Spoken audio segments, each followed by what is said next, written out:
And so I knew I had to make a choice. I'm either going to follow in my mother's footsteps and deny who I am, or celebrate me and deny the rest of it. It took me about 2 years between 17 and 19. I lost a bunch of weight. I had a hard time sleeping. I was a wreck coming out of the closet. It was real rough. But in the end, I chose me.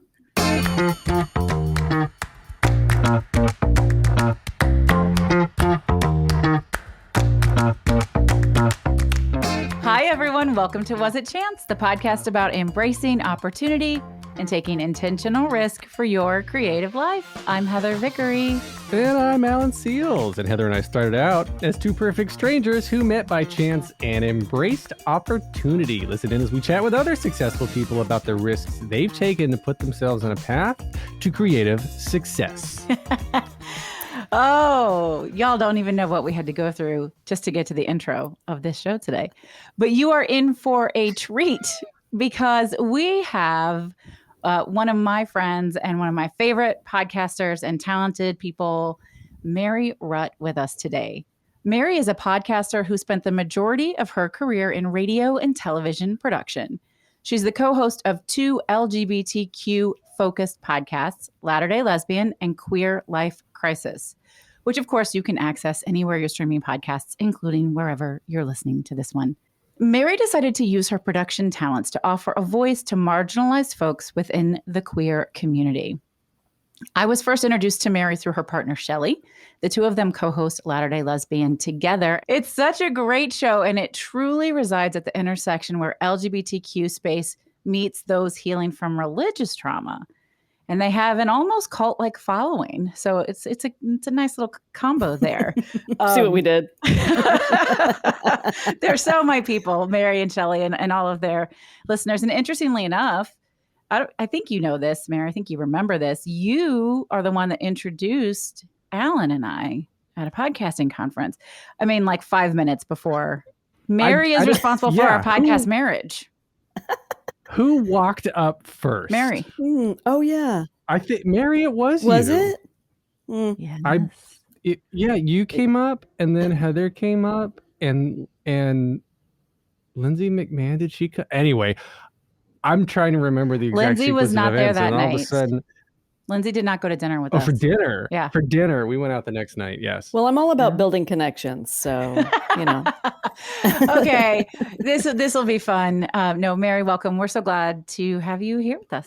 Oh my gosh, I'm so happy to be here. Thank you. This is fun already. And I miss you all because we, as we were talking about, we met at Podcast Movement almost a year ago, not quite. And I knew Heather probably about a year or two before that. Couple of years, I met Alan. Yeah, a couple of years. I met Alan last summer. Should we talk about that first meeting, Mary?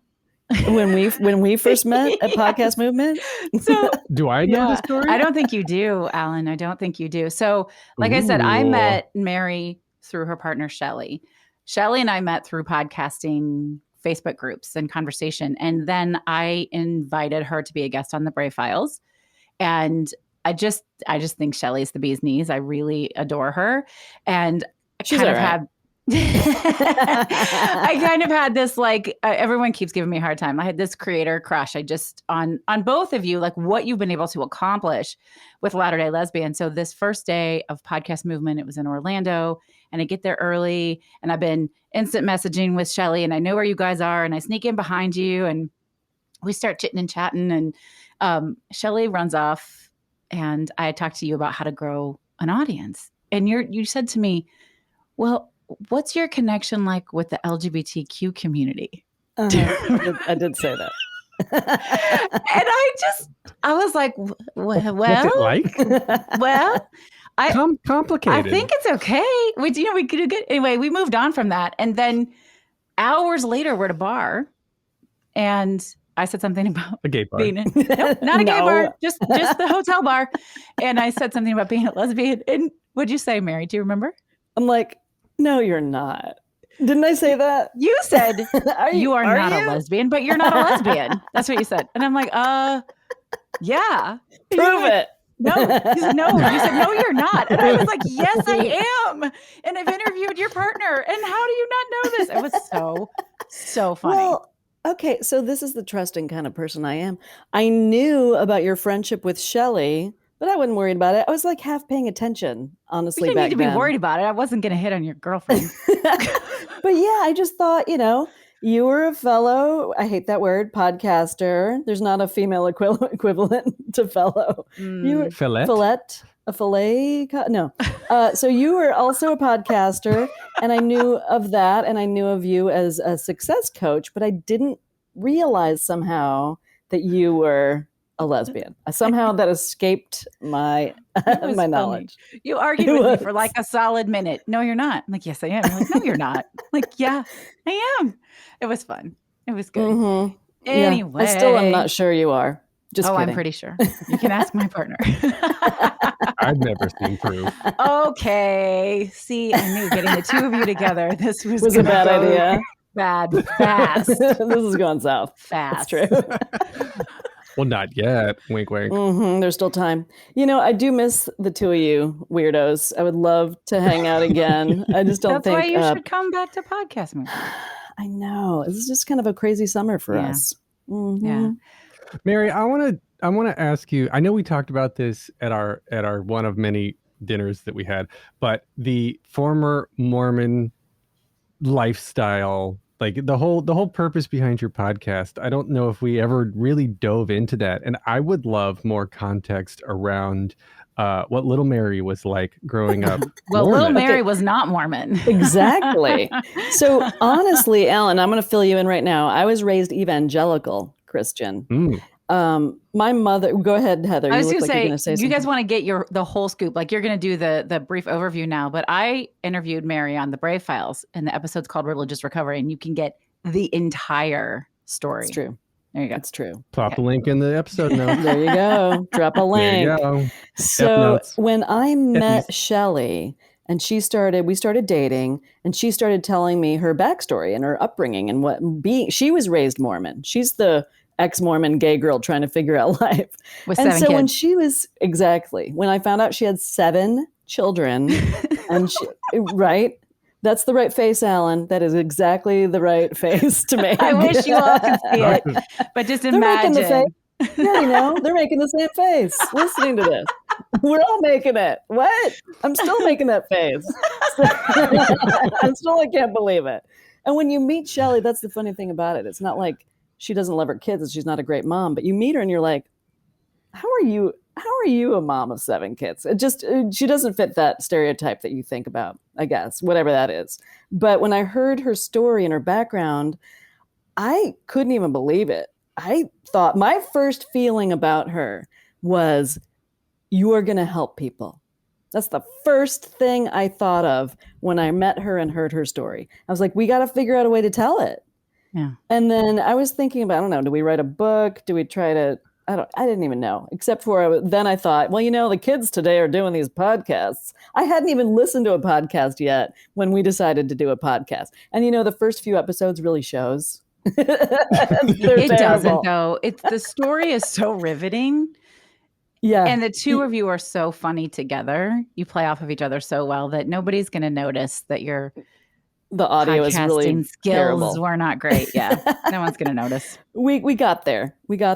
And then we ended up getting audio help from our guy, our audio guru, Dan from Extension Audio. So all that was great. And we worked out all the kinks and we got this groove together and this rapport. So it all ended up great. The first few were a bit rough. But what was cool about this podcast and telling Shelley's story about being raised Mormon and marrying a returned missionary and going through the temple and then birthing 7 children and the whole deal, we started getting letters. We were flooded with emails from listeners who were like, oh my God, I thought I was the only one.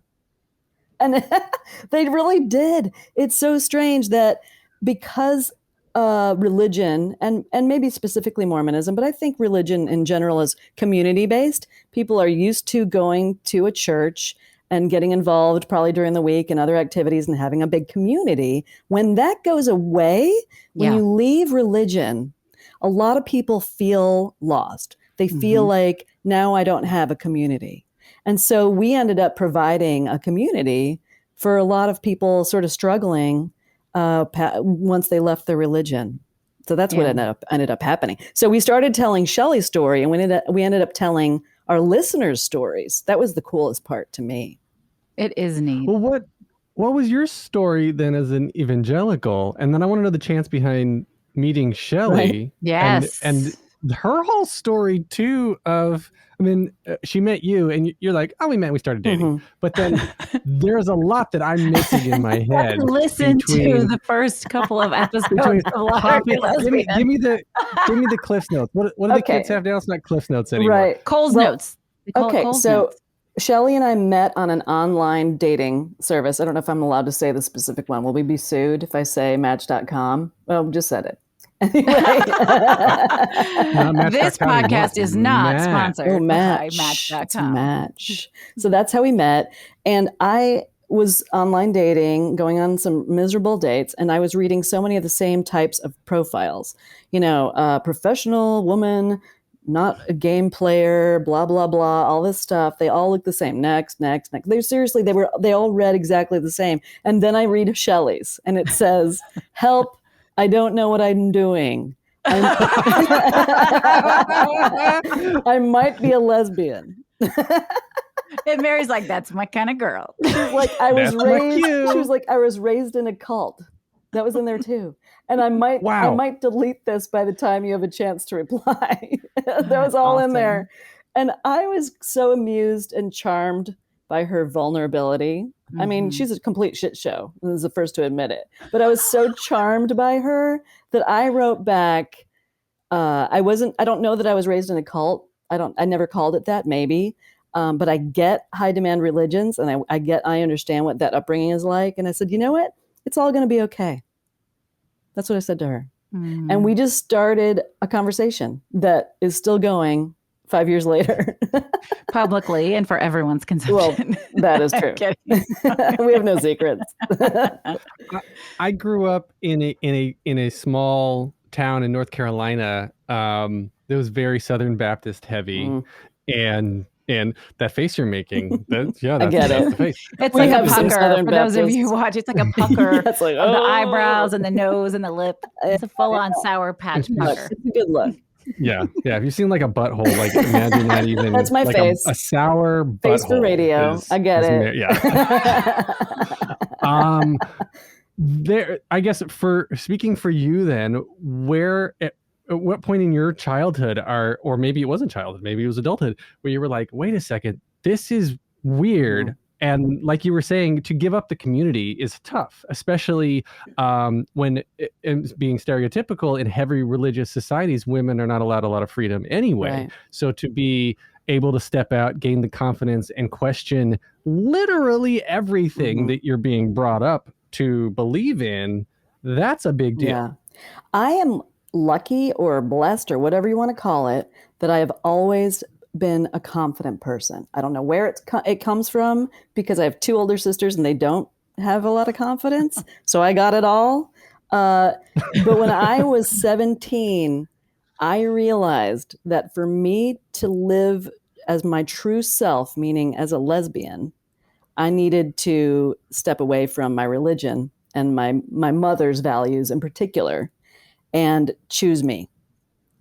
And I knew it wasn't going to be easy. And it wasn't. Oh my gosh. My mother passed away about a year ago and she's still like to remind me I was going to hell. Like this was ongoing my entire life. It wasn't constant or that I needed to meet the right man. I mean, she just never let up with that script, either one of those. And so I knew I had to make a choice. I'm either going to follow in my mother's footsteps and deny who I am or celebrate me and deny the rest of it. I had to make that conscious choice. It took me about 2 years between 17 and 19. I was a wreck. I lost a bunch of weight. I had a hard time sleeping. I was a wreck coming out of the closet. It was real rough. But in the end, I chose me. Yeah. How old were you when that happened? 17. Oh, wow. Yeah. Yeah. So that's, the impressionable years. Sure. Yeah. Mm-hmm. So you've always been confident. You earned all the confidence. Are you a natural risk taker? I think so. Yeah. I have 2 Airbnbs and you don't know that they're going to make money. They're expensive. 2 Airbnbs, 2 podcasts. Yeah. I Yeah. view you as a natural risk taker, but I actually wasn't sure how you would answer that question because I also think that you are methodical and thoughtful. I don't think you're off the cuff. I think you're Right. just willing to take intentional risk. Correct. I would agree with that assessment. Yeah. I weigh it's a calculated risk every time. I don't just jump in. But I feel like I have really good gut instincts, I guess, about what is maybe a good path for me. I'm pretty good at it. And so it's worked out. Do you feel gut instincts, like physically? Do they present themselves physically? I need to pay more attention because I just feel like it just is an overwhelming, that seems right, that seems wrong. Like it just is very clear that I really haven't analyzed it that much, but I suppose so. I suppose it is a feeling. Can we talk about the voiceover work? Yeah. So without going into too many specifics, I have been in children's television for like 30 years, almost, at least 25. I've lost track. I did work, I can mention this, I did work at Cartoon Network in Atlanta for a really long time. Did you voice anyone we would know at Cartoon Network? They were weird about female voices there. Oh. It's kind of a boys' club there, to be honest. I did a couple things. You know, did you ever hear of the Super Friends, which was this cartoon from the 70s? Yeah, Okay. Yeah. So they had a nemesis group called the Legion of Doom. And and so Lex Luthor was Superman's nemesis. Everybody had a nemesis. So Wonder Woman's nemesis was named Cheetah. Okay. And she was this woman in a cheetah costume. And I did I voiced her one time for a promo for Cartoon Network. So once in a while, I would do something for Cartoon Network. Nice. How did you get into that? How did that even start? Because there were so many people who were like, I could do funny voices. I can be a voiceover artist. And now I'm funny and awesome. And there are so many people that are capitalizing on the naivete of people, want to be performers in general, but especially voiceover actors, because as far as I could tell, maybe this is just the circles I'm in because I know these things, but I know how, like, commercial agent, TV agent, film agent, auditions for that world seem so much more straightforward, and the voiceover world is so unbelievably nebulous, to me at least. Yeah. Well, I wouldn't say I'm in it full time. I think there was a need that arose everywhere I was for voices, and I just happened to step up, and I would do what they call a scratch voiceover, which is just a placeholder until you hire the real person. And what happened was I was doing these placeholder voiceovers and people would be like, well, I like that. So I would get the job. Yeah. So then I would get that role, but I don't have awesome chance. Yeah, for sure. I just, opportunities show up and I just take them. That's really how I live my life. But I don't have an agent. I'm not a formal voiceover talent. I just do it here and there when the need arises. And it's fun. It's fun for me. We're going to take a quick break. Stay tuned for more of the episode. And now we're back. I find you to be this, like, I see this thing and, well, let's just figure out how to create it. So, the voiceover stuff leads to that. Like, you're like, well, sure, I'll fill that need. I'll do that. I can try that. Oh, that's good. This door's open. With your podcasts, which again are really, really successful. Your top 1% global podcast with a huge listener base. But you just told us a few minutes ago that you didn't know a damn thing about podcasting. So what is it that enabled you? And I don't necessarily mean the actual physical things, but emotionally, and Shelley too, I don't want you to speak for her, but to go, well, we'll just fucking figure it out. Like, what was it that allowed you to take that chance and put yourself out there like that? Well, I think you start with podcasting. I think you start with a story to tell. You have to figure out that story to tell that no one else is telling. You got to start real super niche. I used to say niche. What's wrong with niche? Why do we have to be all French about it? But anyway, the more niche you are better in podcasting, the better. Exactly, niche.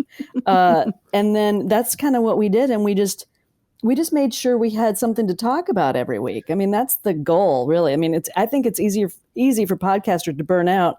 They're like, we had 6 podcasts in us, but now what are we going to talk about? I mean, that is sort of an ongoing, I wouldn't say it's a struggle exactly, but that's the whole deal. You got to come up with something that no one else is talking about honestly, to be successful. Well, and I think that you and Shelley did that really well when you transitioned from her story to sharing the stories of your audience. Mm-hmm.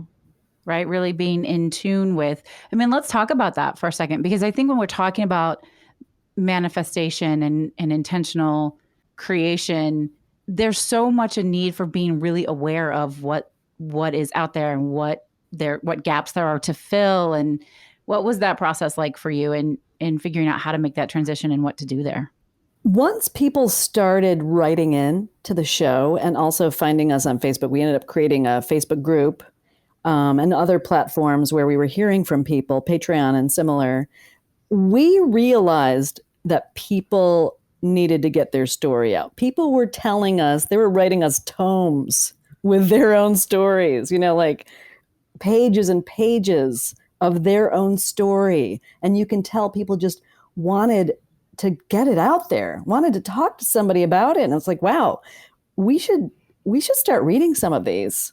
That's just kind of how it happened. It was just this natural evolution of, Shelley started to feel like her story had been told. And it's not that other things won't come up. Sometimes we'll be reading someone's letter and Shelley will be reminded of something she went through that was similar, or I would with my conservative upbringing, because we weren't just hearing from ex-Mormons. We were hearing from other ex-evangelicals or ex-Catholics or ex-Southern Baptists or different religions other than that. I mean, there's Calvinism was a religion we heard from somebody. It's like there's so many different ones. Yeah. They believe in predestination. You are either going to heaven or hell based on something that has nothing to do with you. Damn. Well, then you might as well have a good fucking time while you're here, because it doesn't matter, right? For sure. In fact, she was saying that her parents, her father believed he was going to heaven and her mother believed she was going to hell. Why even go to church? Yeah, what's even the point? What's the point? Are you able to watch like the documentary about Nexium or any of those things, or is that like all joking aside, like is that too triggering to watch? For me, I don't think so. So my mother worked for a TV evangelist, for real, like in the 80s, a classic TV evangelist. Pat Robertson. Do you know the guy? Have you heard of the guy? Oh, yeah. My grandma, the 700 Club. Oh, baby. yeah. 700 Club. 700 Club. I know that. Yep, she worked for that guy.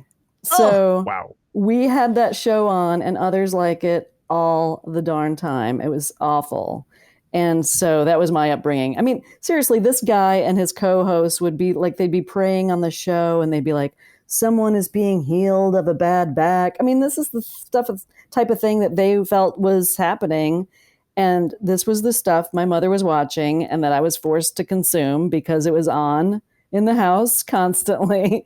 So it is some of it's a little goofy, but I wouldn't say it's triggering for me personally because I left it. I made a conscious decision to leave it at a young age. I knew it wasn't for me even before I was 17. It was just a matter of how do I get out of this? College was great because I went away 4 years to school and didn't have to be around it. Yeah. I guess when you remove the sexual aspect of a lot of this, then, I mean, because that removes people's ability to have free reign over their own bodies and therefore sometimes their own minds. And so when you're adding in like I think you both gave me funny looks for that, but I feel like if he's heading somewhere with this. Let's just be patient. That's possible. I don't know. That the deeply religious cults have what I've seen. I haven't experienced any of this. I've been fortunate enough not to have any of this direct experience, and so the people who are stuck, I want to say, in cults or deeply religious movements, there's some sort of sexual repression, or they're being told repeatedly that they need to be in a certain place. They're property, that they don't have autonomy. Yeah, they don't have autonomy. And so when you make someone, when you're doing that, abusing them emotionally and mentally, and then you add the physical abuse in there, then where do they have to go? There's no way out, and people get stuck. And I see how that cycle can perpetuate itself. Yeah, I mean, there are so many rules, not just about sex, but about, like, of course, your own body in so many different ways. And the way you should behave. I mean, Oh, the yeah, list is right. long. totally. Yeah. It's Yeah. so long. What you eat and drink. I mean, the Mormons can't drink coffee, for God's sake. But they can drink hot chocolate. Mm. These things don't all make sense to me. It doesn't make any sense. But you get a star when you die. I don't know. You get your own Mhm. planet. Yep. And you get a planet, and you get a planet. You get a planet. Yeah. But Well, you get a disc. The Earth is flat. Oh, there you go. oh, Okay. Yeah. ouch. Copernicus? But what I really, Galileo. yeah, I No? mean, One what of you those. said, Alan, is people do get stuck. And even then when they tend to find that, I have a friend who is my friend and has been a guest on my podcast because she heard me on your podcast, Latter-day Lesbian. Oh, wow. I You're welcome. think I can say her first name. Thank you. I can say her first name, Chris, because that won't give anything away. But Chris has left Mormonism. She's come out. She's doing all of these things. But that trauma, that chases you for a long time. Learning to believe that you are valuable and worthy and that your thoughts carry meaning and, that you deserve to get a job and be happy and all of that. Like, I know that she's still struggling with that. Mhm. And it is amazing to me how some people exit traumatic experiences that way. And some people are like you and they don't. I'm not trying to say that you don't have any baggage around it, but that wasn't your story, right? You Right. didn't question your ability to take up space. Correct. But I also was taught by two parents that believed that we could do anything. So that is helpful. Yeah, Very. That seems in direct conflict of Right? Well, the evangelical. don't you think? But my mother was the only one who was religious. My older sisters too. But my father was an atheist. What? Yeah. He was like, what is happening? He told my mother, I'm jealous of Jesus. Jesus is trying to get in on my action. That's right. And his wine, you can't compete with Jesus made wine. I'm sorry, you can't. It's going to be the best. Wow. What? How did that relationship even start? Well, she wasn't religious when they met. Okay. Yeah. So she kind of found religion. That shit scares me. Adult women finding religion and then it was like that a far over big the deep end. conversion experience for her and my oldest sister at the time. Wow. Yeah. I know. And my father was probably like, oh my God. He was a man of science. He was an engineer and he didn't ever buy into any of it.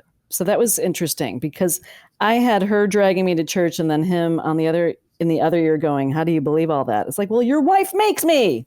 You know what I mean? What are you going to do? So that was tough to wrestle with as a kid.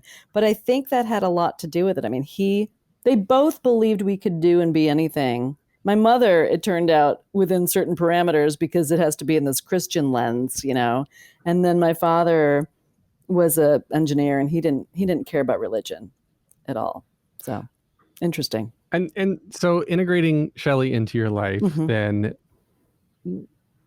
I guess there's people with a lot of baggage like that.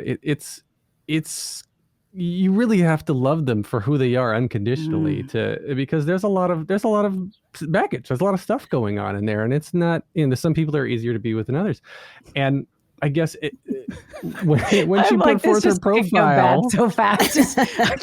Everything I say could go bad so fast. Just I'm rolling with it. Keep going. But I know Shelley. Yeah, right. So Shelley. I don't know Shelley at all.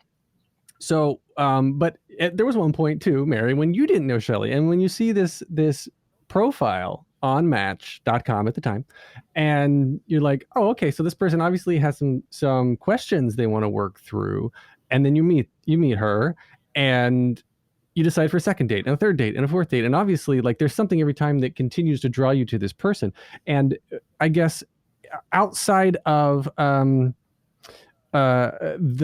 religious lifestyle that she's leaving behind, or even actively questioning, maybe she hadn't even decided to leave it behind at that point. Like, you're choosing to create this future with this person where you're like, I guess at any point it's risky because she could decide she wants to go back to men. She could decide she wants to go back to Mormonism. She's got 7 kids that obviously she can't walk away from. So at what point now are you like, I'm all in, I'm doing this? Right.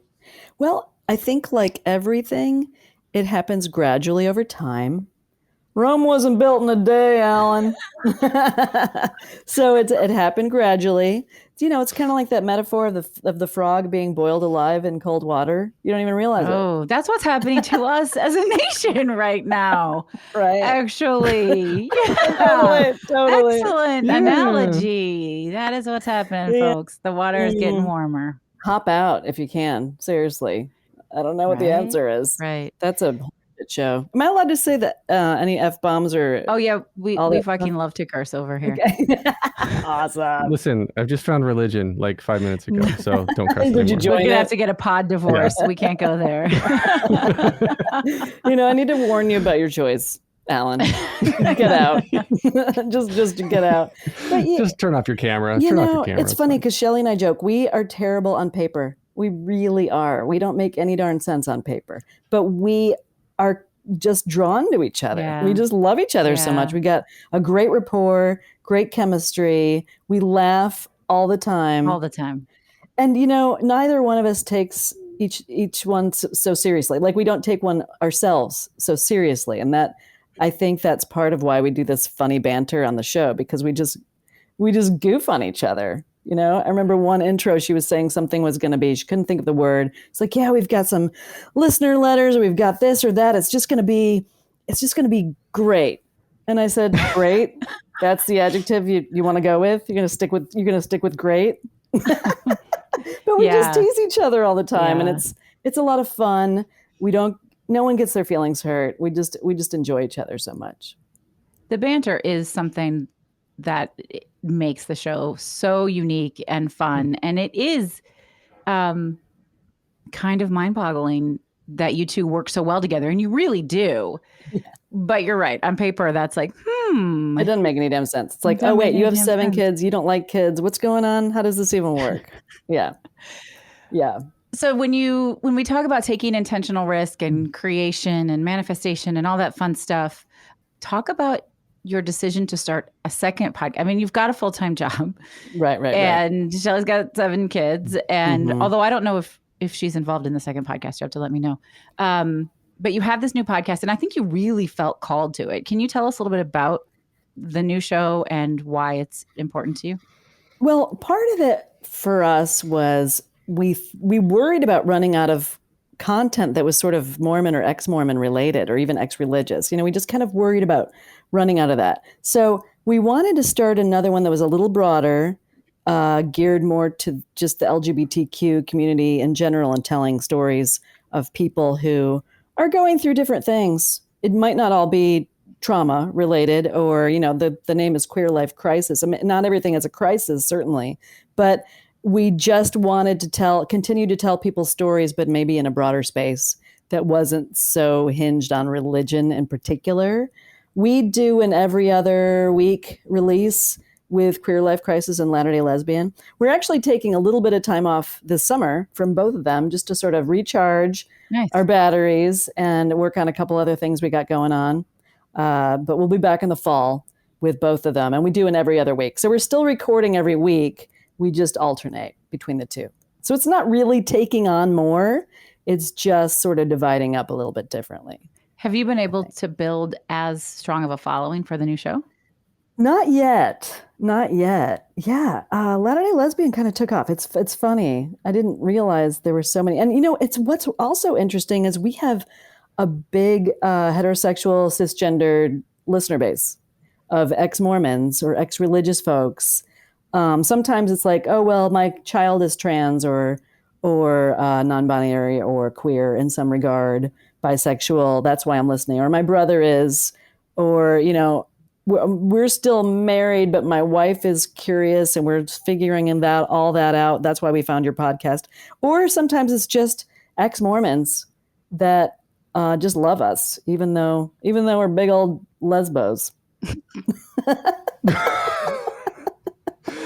Do you think that they're searching for their own answers, or they just want to talk about Mormonism? I think people who leave a high demand religion like a space for community and sharing those stories. You know, there's a I lot like of the term high trauma. demand religion. Yeah. People want to be Sorry, go like, ahead. and then another thing and another thing. Yeah. There's a lot to unpack when you feel like you've been brainwashed. I mean, people leaving a high demand religion, some people are uncomfortable with the word cult. We say every episode, steer clear of cults because they're no joke. And every episode is how we end the show. So we believe Mormonism is a cult along with a lot of others, but not everyone's comfortable with that term. But yeah, anytime you leave a situation like that, I mean, you are brainwashed from a child. Yeah. There are stories of kids in the nursery wearing a mask, like a paper mask on kind of a popsicle stick, a large popsicle stick with the face of the current prophet of the Mormon church, my goodness, marching around singing, "Follow the prophet, follow the prophet." Seriously, that is the song. It's in a minor key. It's a dirge. They're all marching, wearing these masks from like 3 and 4 years old. It is a cult. Children are indoctrinated because it is a cult. And you know what those young Mormons are going to do who are following the prophet? They're going to grow up and become adult tithe payers in the Mormon church, because in the Mormon church, your salvation is linked to you paying regular tithing payments, 10%. You can't get away from it. They will call you in. They will. They'll call you in at the end of the year for a settlement. Well, that's that cycle that, Alan, you were referencing earlier, where like you might realize you don't want to be there, but you don't know how to get out. Right. Right. Yeah. Well, I think that's exactly why Latter-day Lesbian, you have these people who are still Mormons following you, and you're getting a following, because when you're leaving the high demand religion, I love that term, that, like you said at the beginning, you're leaving a community, a massive community behind. And as herd animals, there's safety in numbers. We are pre-programmed to live in herds and be in groups. That's true. And that's partially why cults are so popular, because you're buying your friendship or your family, whatever the case is in some cases.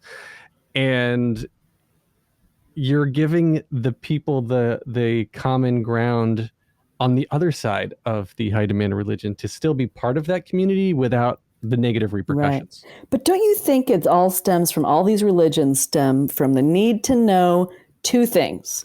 Why am I here and where am I going? And religions answer those questions for you. Yeah. So you don't have to think about it. Yeah. It's already answered. Yeah. Because what's the saying? What's the saying that any technology far greater than our own is seen as magic, or whatever that is, right? Sure. So at the time when religion was invented, then it was offered as a means of explanation for why. Yeah, exactly. And why are we here? Where are we going? Based. There's so much mysticism and magic at the root of all of the. I mean, it's all crazy. I'm a little bit witchy, right? So I'm all for magic, but not that kind of magic. We like that about you, Heather. Thank you. Mm-hmm. You are not a witch. There's no way. No way you're a witch. I don't believe it. I'm a witch. Prove it. Okay. Prove it. Prove it. I'll meet you. I'll terrify you in your dreams tonight. No, I'm kidding. It's already done. So it's interesting. I actually have long wondered, and you're talking about extremists and fundamentalists and things like that. I just watched the series on Warren Jeffs on Netflix. Is it the Stay Sweet one? Yes. That one? Yeah. That's on my list. I haven't watched that. But have you all thought about doing any kind of documentary? Because I can totally see you rocking the fuck out of that. We were kind of in talks with somebody about a year ago, actually, about like a reality thing. And we haven't followed up with that guy. They were doing like different. It was kind of based on the queer community more than the religious community. So that is an interesting idea. And I wouldn't be opposed to it. So we'll see. We'll see what happens. I mean, if the opportunity comes along, I'll take it. What if you create it? What if you create the opportunity? You've got the skill set. I suppose so. Don't you need sort of some network leverage behind you? Not my network. You could pitch it, right? Happen. Yeah, it's probably not going to go there in your children's network. Yeah. Mm-hmm. Right. I don't know. Interesting thought. Are you planning pitch that right now? a- You're planting a seed right now. I see how you Let's are. pitch Amazon. There you go.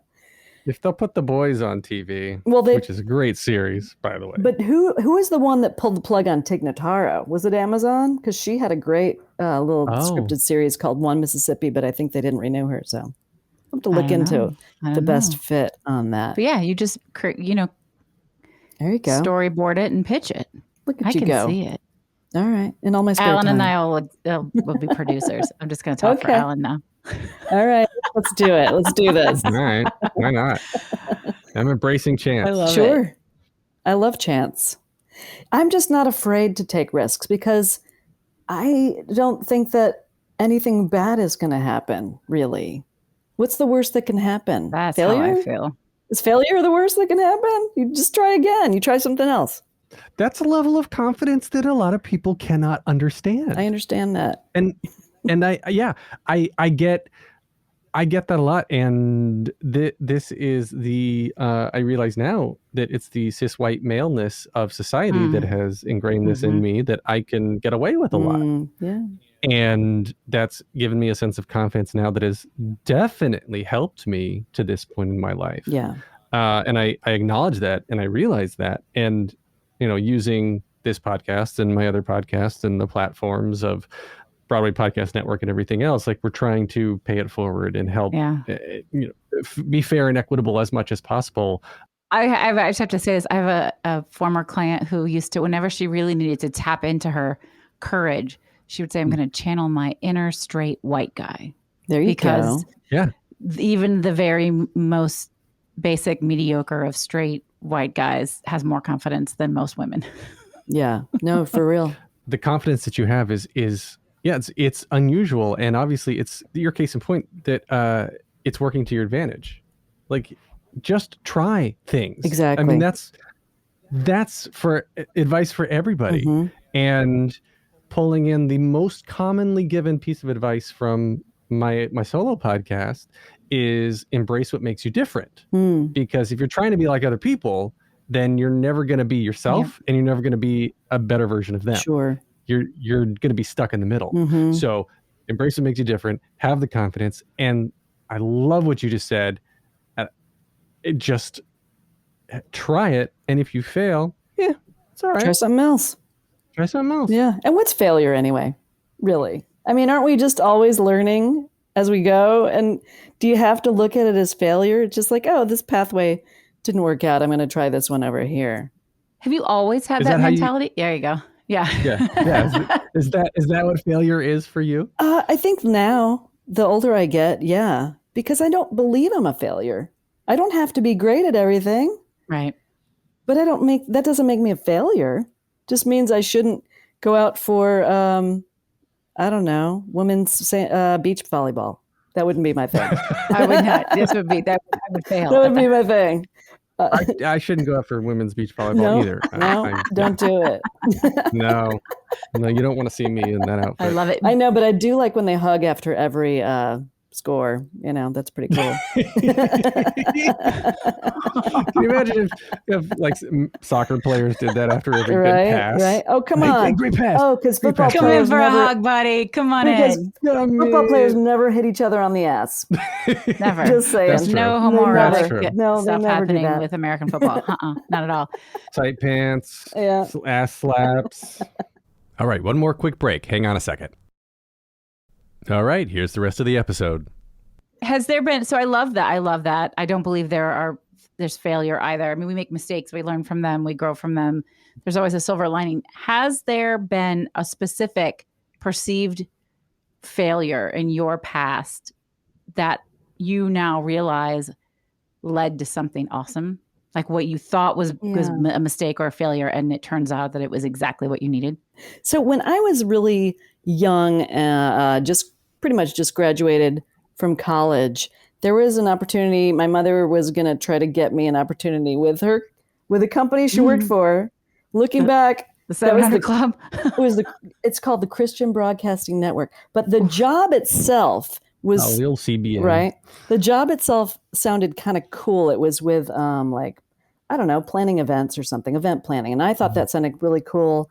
And I thought I had this other opportunity with this guy that wrote jingles, believe it or not. I have a musical background. I went to college for a music degree. That's right. So yeah, he was in DC and Jamie was in the mountains of Virginia. My mother was in Virginia Beach. So it was all kind of within Virginia. And it turned out to be an informational interview, and I thought he really had a position available. And so I misread the signals. So I passed up this other opportunity because they needed to know before I had a chance to interview with this guy. And so I thought that was the worst thing in the world. I passed up a great job, and I'm starting kind of from zero again, and I missed this other opportunity. But looking back, it sort of forced me into radio. Yeah. And it ended up fine. It ended up great. My career trajectory was exactly what it needed to be. Yeah. I kind of got an internship at the first radio station I ever worked at. But I literally I knocked on the door, and they were like, hello? And I was like, can you teach me to be a DJ for free? And they did. It just worked out. That's amazing. Wow. Gutsy girl. I love that. Yeah, I just did. I was like, I just don't know anything about this, and I want to learn it, so I'm going to just do it for free. It's basically an internship. And the rest, as they say, is history. History. But I've always had kind of a decent voice, I guess, for radio stuff. So Yeah, you can get up on the mic and do the whole now coming to you this evening. Delilah. I could take her job. Well, speaking of radio voice and jingles and songs, I'm not sure if you've, Mary, listened to our previous episodes of Was It Chance, but we do have a little thing that we do around here. It was started by our very first guest, James Harkness, and James always gets all the props. We've had several really fucking incredible musical artists do this, perform this. No pressure. No pressure. No pressure. Would you be willing to create a little jingle for us here on the spot if I gave you the words? Okay. What are the words? The words are "Shut the fuck up, Alan." Oh my gosh. I wish I had harmony to do this. Shut the fuck up, Alan. We need you to shut the fuck up right now. Shut the fuck up, Alan.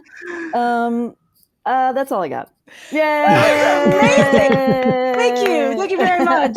Woo! Gosh, Mary, this was so much fun. I just love your energy. I am grateful to call you a friend, and I love what you guys are out there doing. It's just, it's important, and it's making a really, really big difference. So I'm glad you are the creative risk taker that you are.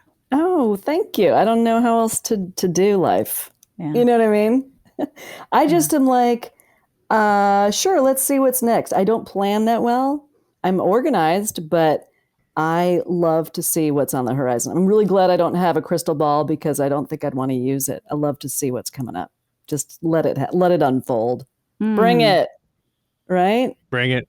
All right. Where can we find all of your stuffs? podcasties and your socialsies? Yeah. So we have a vibrant Facebook group. I know Facebook is very old school, but Vibrant is not what I thought you were going to say. That's funny. What, you got another V word on the brain there? We have a vibrant.